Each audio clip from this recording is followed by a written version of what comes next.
Video last దాకా చూడండి, subscribe చేయండి. ఇది పచ్చ ఆనపకాయ లాతది. ఇది ఇంటి ముందు పెరిగిన కాయను మందు లేకుండా పెంచాము. ఇప్పుడు దీన్ని కూర వండుకోవాలి. ముందుగా పైపొట్టు గీరుదాం. ఆనపకాయకు ఇలా ఒక గంటతోటి ఇలా గీరుకోవాలి. చూడు ఎలా పోతుందో పొట్టు మొత్తం. దీన్ని ఇలా గీరాలి, మొత్తం పొట్టు పోయేటట్టు గీరుకోవాలి. ఇప్పుడు పైపొట్టు గీరుకున్నాం. దీన్ని ఇప్పుడు చిన్న చిన్న ముక్కలు కోసుకోవాలి. ముక్కలు చేసుకోవాలి, నీటిలో కడుక్కోవాలి.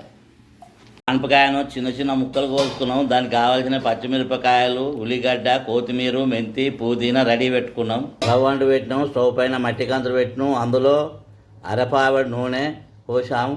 ఒక చెంచాడు పోపిత్తులు, ఒక చెంచాడు జీలకర్ర, ఉల్లిగడ్డలు, అల్లామాకు, పచ్చిమిర్చి త్వరగా కొలియాలి. కొత్తిమీర, మెంతి, పుదీనా, ఒక చెంచాడు అల్లం వెల్లిపాయ, ఒక చెంచాడు పసుపు, ఒక చెంచాడు ఇంగు, పచ్చివాసన మీద గోలించుకోవాలి. కోసిన ఆనపకాయ ముక్కలు వేసుకోవాలి.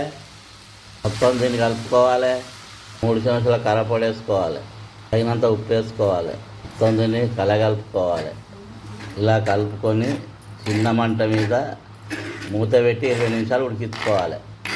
కూర రెడీ అయింది.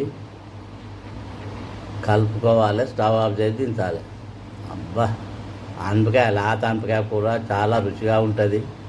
ఈ చపాతీకి కానీ, పూరికి కానీ, అన్నానికి కానీ తింటే చాలా రుచిగా ఉంటుంది. మళ్ళీ కావాలనిపిస్తుంది. లాత సొరకాయ కూర. సొరకాయ అంటారు, ఆనపకాయ అంటారు.